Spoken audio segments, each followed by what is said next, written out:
29 minutes after the hour, 12 o'clock. Altar, the song given to us by Hervey, taken from his single called Altar, featuring Forrest Frank on that one. I don't know whether it's Forrest Frank's birthday today, but well, I just somehow am in love with Forrest Frank on a Tuesday. Somebody in love who spends most of the time in a bubbly space in this amazing bubble of love. Oh, wow. You know when someone is always glowing. Me? So very just like I'm in love with the Lord.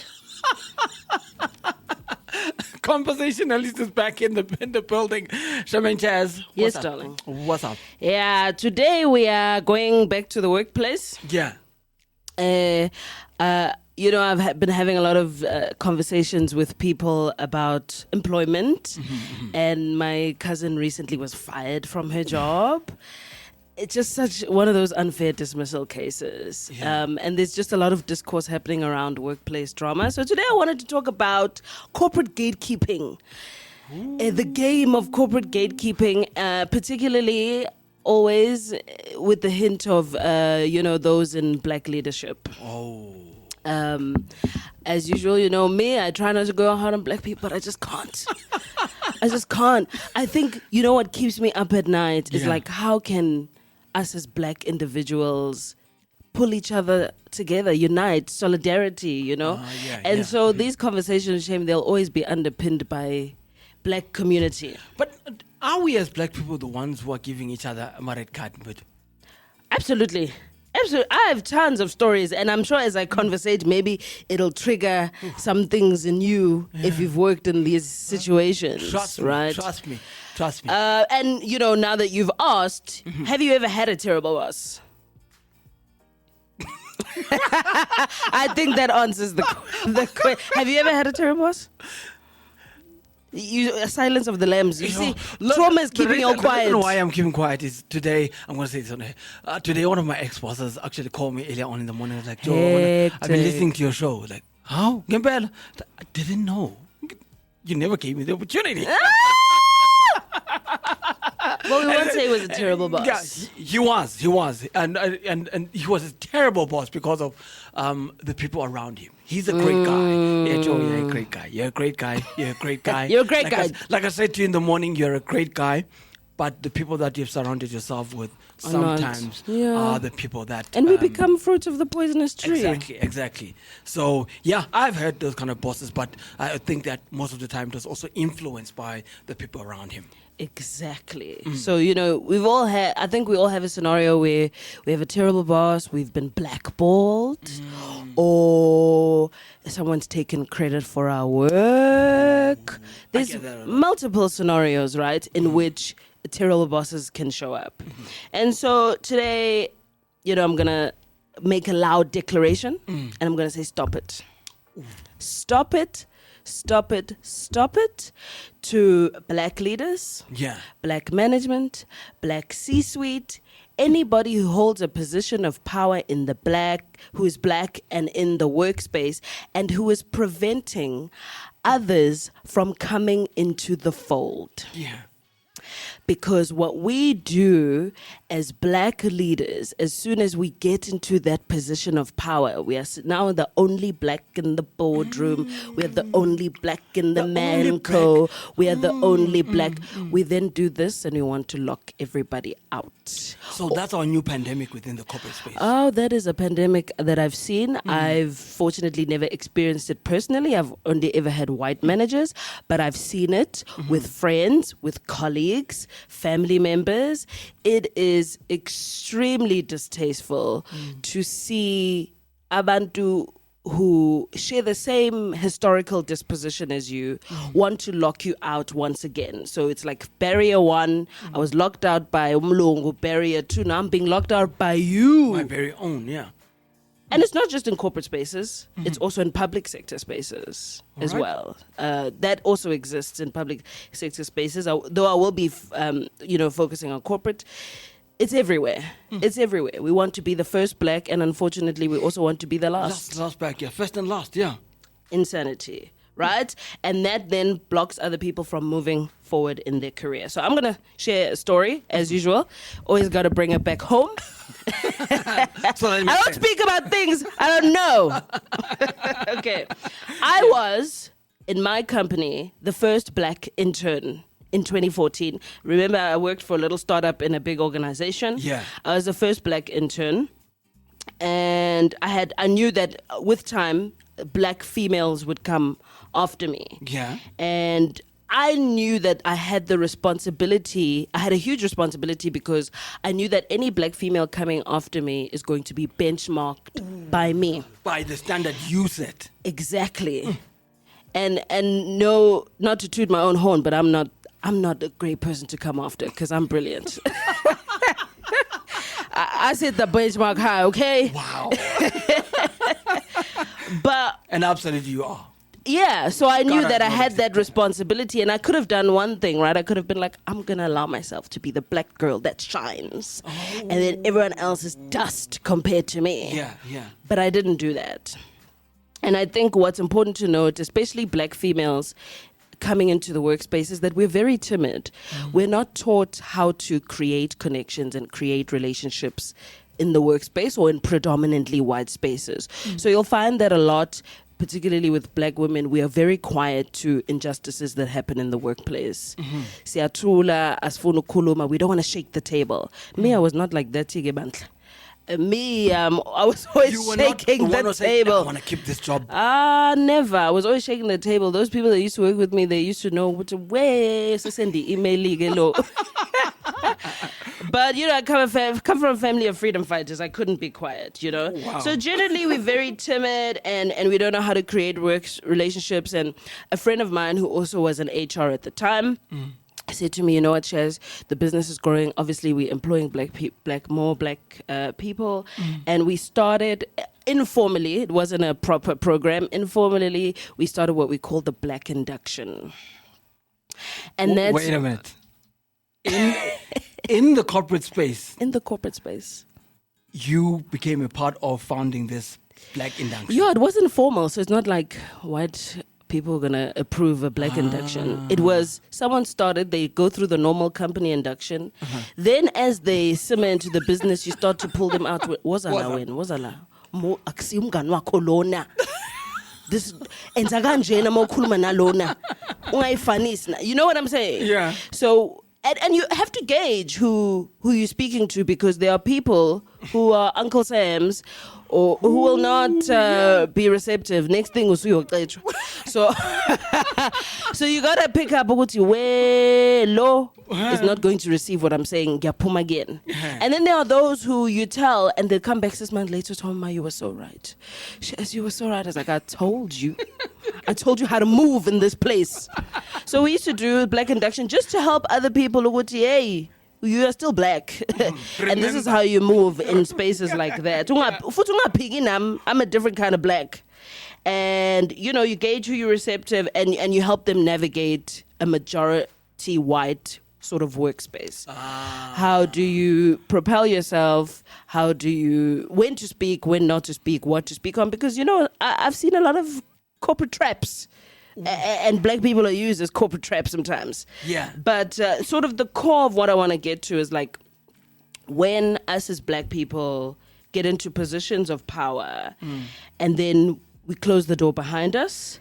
Not allowing the next person to... We lock people out and we want to be... And this is a term that is a whole topic on its own. We want to be the token black. Now, what is a token black? Muzi, what is your definition? Or what do you think a token black? Because people have different definitions. What? What is a token black? Token black. I've always looked at it as the fact that I'm the black person in the building, so I must stand out. Yeah, well, yeah. Okay, if that's how you see it. For me, token black, and it's something that I felt I was for the longest time, is a black individual who has been, inverted commas, chosen, Like because a crowd. there may be that's what I'm other trying to say. people, I'm the black person in the chosen from the crowd of other black people, Yeah. right? That is deemed socially acceptable. and is therefore digestible to the white palate. Okay. All right. Right? How is this person digestible to the white palate? I speak well. I twang. In the right places. I went to Model C school. I dress well. I have a weave. You know, my hair is socially acceptable. There's all these things that they benchmark and they be like, yeah, this one was ongena. She's socially digestible. I don't have to. It's almost as if we'll prop you up as our token black because you're black. It'll boost our points and show inclusivity and diversity and all those good stuff. But because you speak well and because you wear a weave and because you dress well and you went to Model C school, we will relate. I can digest you. I don't have to digest your blackness in its entirety. All I have to do is digest you. Exactly. And so that is the token black, and that's a different topic on its own and how that's weaponized and used either for you or against you. I will admit that, you know, I took the token blackness and I ran with it. I was like, if I'm going to get money out of these people, I'm going to use, they want to prop me up, I'm going to use it. I'm not saying that it's right, but you know, we do what we got to do to survive.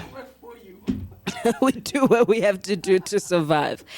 And, you know, you get opportunities because you're the token black. You help the company score better because you're black and you're female and you're under the age of 30. That's like 1,000 BE points or something like that, something crazy. Because you're a trifecta, right? You're both black, you're both female, and you're under the age of 30. That's like...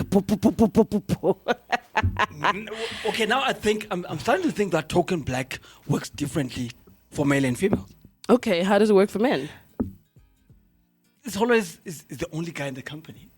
I'm the black guy. In the Yeah, company. but if we look at the spectrum of things, Muzi, if you're going to include a black guy, most of the time it's going to be a black male. And that's why black women are a double minority. Yeah. Is that in spaces where men dominate, we don't fit. In spaces where white people dominate, we don't fit. So then having a black female is double points. That's why BEE came about, right? Is to say, pull the minorities out and you get more points because women already are a minority and black people are. So we double minority. We are black and we are female. So we're the last people to be considered at all time. So when the government brought in BE, they said, you know what? Nababantu, that you should be putting in and you get extra points for that. But in reality, a lot of people are just points. We're just token blacks. They don't really rate us. They don't really see us. They don't really value our opinion. And I'll make an example. Yeah. When I was working on one of the projects, I was the project SME, and my manager says to me, hey, someone wants to talk to you. I don't know anything. You know, the manager is going to give you your props. Yeah. Answer these questions for this person. I don't know if what they want to do is possible. And I'm like, cool. We set up a call. It was a white male from the USA. We call, and I tell him what is and isn't possible. We have a whole call, and then he says to me, because I'm not giving him what he wants to hear, he says to me, oh, can I speak to the SME of the project? And I said, that's me. Because I think in his mind, how dare a young black girl tell me no? How dare a young black girl tell me that I can't do what it is that I want to do? Yeah. And I was so offended. I was like, how dare you? I didn't say it out loud, but I was like, I am the SME. And anyone you ask will tell you that. If my manager sent you here, you're not going anywhere else. And she cannot tell you anything different. She sent you to me because she doesn't know.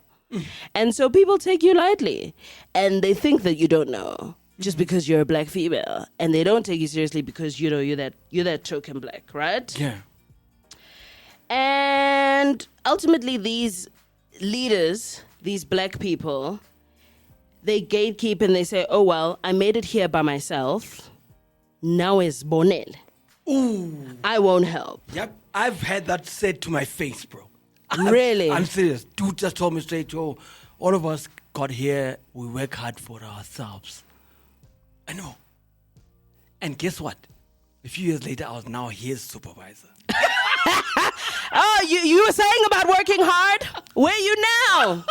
Where are you now? You see karma, the way that it works. Yeah. And it works two ways, right? I'm not saying that black people are obligated to help one another 100%, by the pure fact that they're black. I'm not saying that at 100%. all. True, yeah. But the least you can do is not hurt. Don't now purposefully take credit for your black subordinates' work.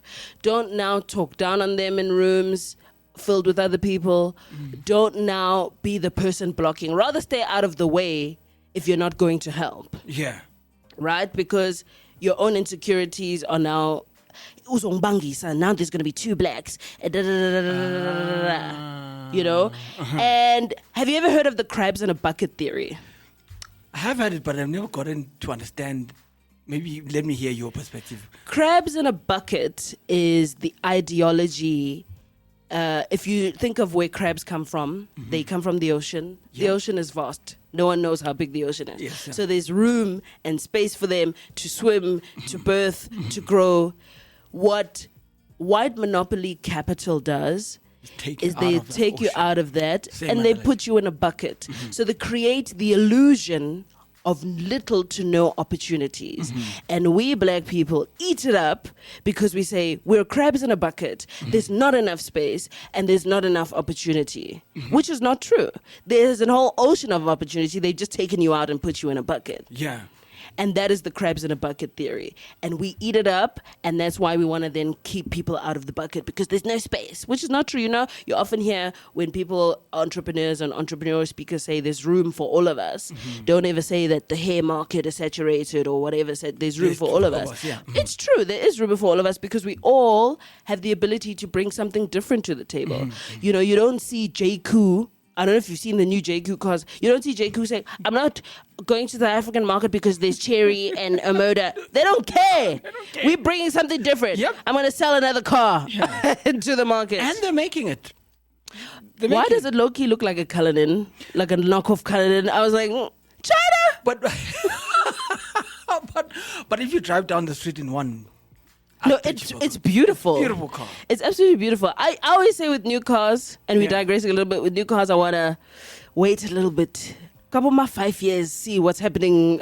We're always, isn't it something that was difficult with us as black people, where we're always thinking, well, tell us about the first thing that people ask you, where are you going to get the parts? Joe, it's a nice car. Why don't you start by saying, I'll deal with that when I get there. Doesn't Cherry have a dealership? Yeah, it's like we're already thinking they'll ship them in like they ship in the cars.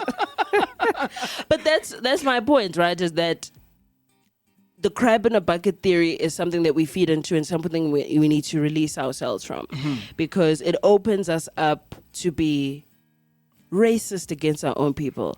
In fact, discriminatory against our own people, which is quite sad. And you know what it is? Abelungu use that against us. Because they will target the one that they know is going to discriminate others. They'll keep... Yeah. They're like, this one, Vele Lona doesn't want other people. They're the perfect inside man. Yeah. And, look, speaking of our white counterparts, how many times have you seen your colleague or a new employee who happens to be a brother, sister, cousin, neighbor, friend, someone's wife that now works in the same... Oh, hi, bo, Manjelona. Oh, no, we went to high school together. Hi, bo. It never happens with black people. They all know we went to high school together. Oh, no. Yeah, absolutely. They bring each other on. They put each other on. And because... And we are quick to say, oh, it's nepotism. No, they're helping each other. Yeah. Utegena was mganam. Siakfaga. And then that's how they dominate. Same with, it's not just white people, it's Jews, it's Indians. They bring each other along for, it seems somehow that black people are the only people that do this to each other. And it drives me insane. I get it when it's an ordinary person from any walk of life. Yeah. It always hurts more when I see that being done within a family space. when your black brother is in a position of power that could lift you up. But it's like, no, kuzolunga. Yeah, keep pushing. Keep pushing. The person who can make it happen for you is right there. Because it's the I want to shine mentality. I want to be first and last. I want to be first. I want to, I want to be that person, right? And I think in the long run, that mentality is to our own detriment as black people. The more we push each other out, we gatekeep, we block, the more divided we become, and the less sort of wealth that we would create. Or, I always say white people separated us because they knew how powerful we are together. So they ingrained in us all these little ideologies, whether it's crab in a bucket, and I have a fundamental problem with the first black title. Being the first black, and it's something that's still going to happen in South Africa for a long time because we're new to freedom. The first black female pilot, the first black, but it's used almost against us because that's what we want to strive for. And whenever you attach the first black title to something, you immediately want to lose out all the other black people next to you. True. And so then you become ruthless because you want to obtain this little title. And then on top of that, you want to be the last. So I have a fundamental problem when people say, the first black, stop it. Why can't I just be black billionaire? Why can't I just be billionaire Motepe? Why must it be African billionaire Motepe? Why must we attach race, nationality to our accomplishments? That I have a fundamental problem with. And I want to read some comments. But before I do that, I want to go into, because people love to misconstrue me. No. What I'm not saying is bring the person on because they're black. Bring a person on who's equally qualified, who has met the criteria, who is working and doing the work, but who just needs to be propped up, who just needs a little help, who may just be in the shadows. Because like I said earlier, when I was, doing the black induction, I knew that I had the power to influence people because people don't know how to speak. Me, I walked into my CEO's office and I used to crack jokes and leave. But there's other girl who'd be like, yo, Charmaine, how do you speak to these people? What does he come with a shambok to work? Umsabani, man, he's human like you and me. He also has, his own drama that he's going through, his own issues. And one of the fundamental problems that I've seen with our black people is that we value or we praise our proximity to whiteness. Yes. I go to golf with John on Sunday. Like, we almost feel like the whiteness is rubbing off on us. I don't know what it is about proximity to whiteness that makes people act out or make them believe that they are now part of the inner circle. And that should be that way when it comes to God, right? We should feel more, when we're closer to God, we feel... Love that. We should feel more important. As in, my relationship with God is amazing. But now we have turned the CEO or the COO of any company in the corporate space. We've turned these leaders into gods. Absolutely.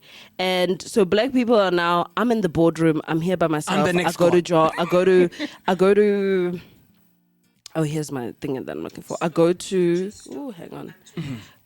I go to golf with John, and I don't want anyone else to be favored. So proximity to whiteness makes us delusional. In conclusion, come on, sister, preach I'm gonna read some comments. And Leslie Grant says, I love that you do that. We are so timid in corporate. Finding your voice is quite difficult. You're a real one. A friend of mine says, even we interview, I get annoyed if there's a black person on the panel. Scrutinized for being a clever black. I love that crazy one. That sounds so crazy because... The other problem is that they want to make you feel that they are in management positions. Now you are being micromanaged. And that's the thing, right? Thank you for speaking, sis. Linda, I had to leave corporate because of this. Trying to do my thing now because wow. Had a 2-hour long panic attack because of a toxic manager. I quit past 4 a.m. on a Monday morning and checked myself into hospital. Ouch. Because that's how bad it gets.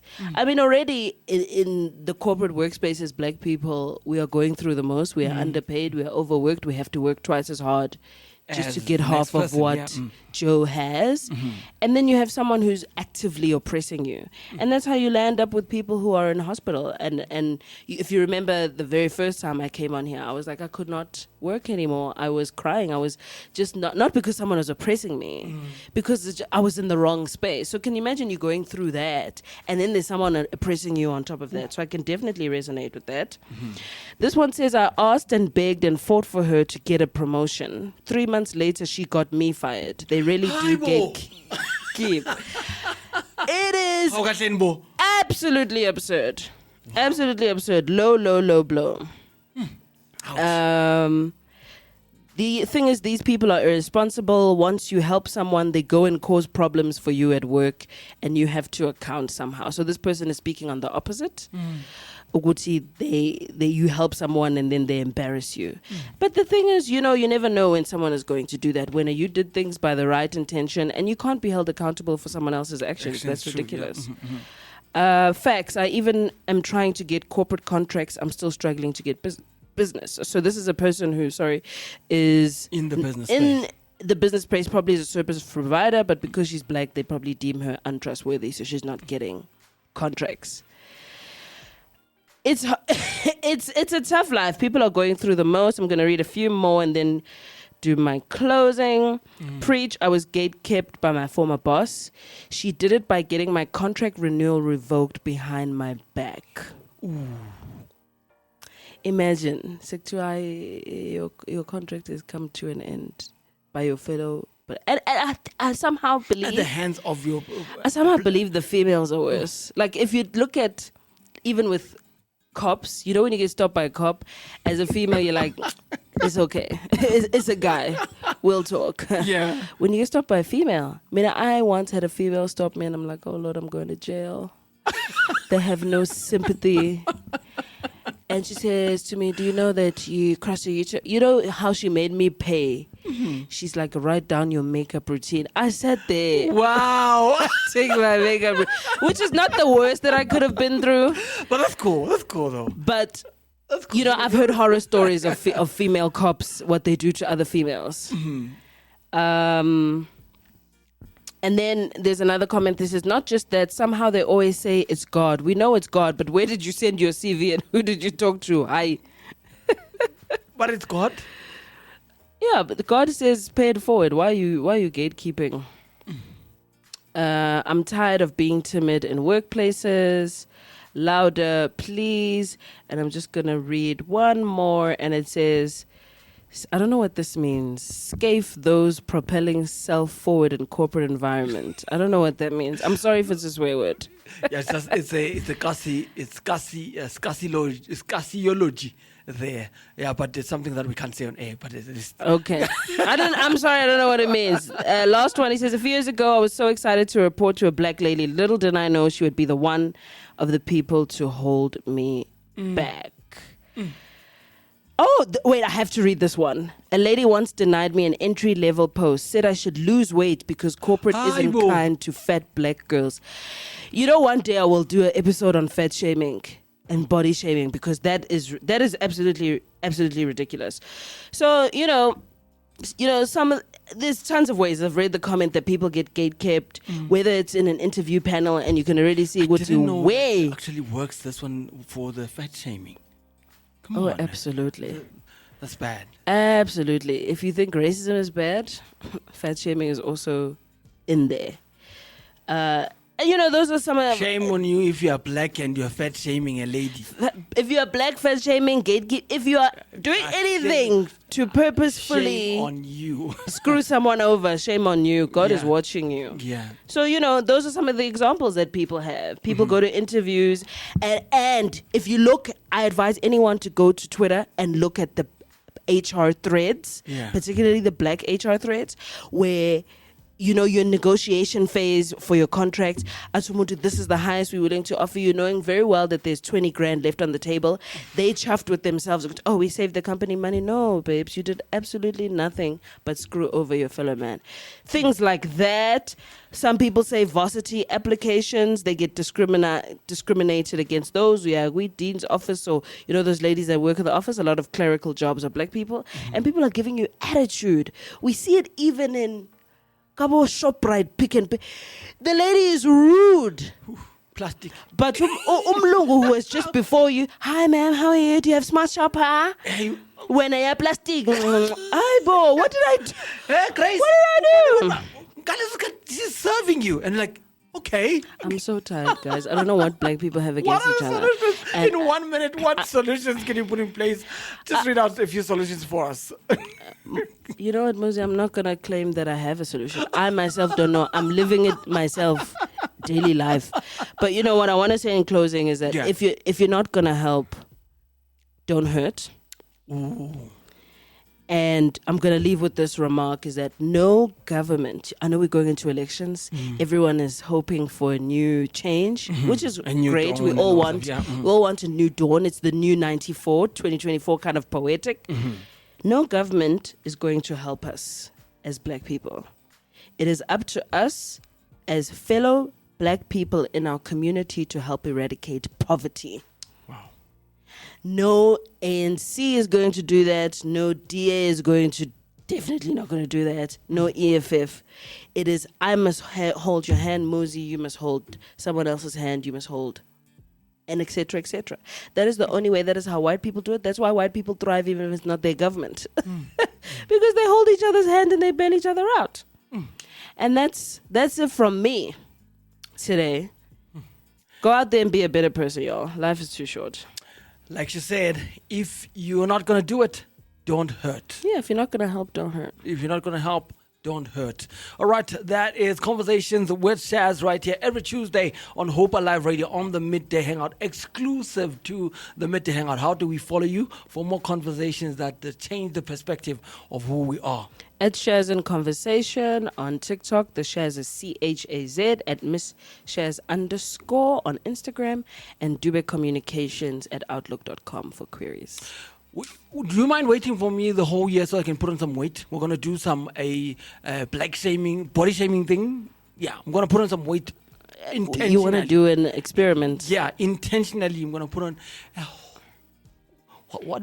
Last week we talked about the whole process. That you Yes, went weight through. loss. Yeah, so find me someone who can help me gain some weight. Okay. End of the year, we're going to do Easy enough to do. body shaming. Right. And you're going to tell me if people have treated you differently because of your weight? Yeah, because that would... That's a huge step to take, but okay. But it will help us to advocate for these things much better. Because I didn't know that exists in the black Oh, community. yeah, I can tell you. I'll do an episode on body shaming. You know, I was big. So... I beg to differ. I never said big. You didn't see me at my biggest. What do you mean? Thank you so much for joining us. Let's get the latest news from the news desk and find out what's happening with Atenko Sikuma, who's going to be giving us the latest news. Let's pay some bills when we come back. Ati's on the news desk this afternoon. Bye-bye.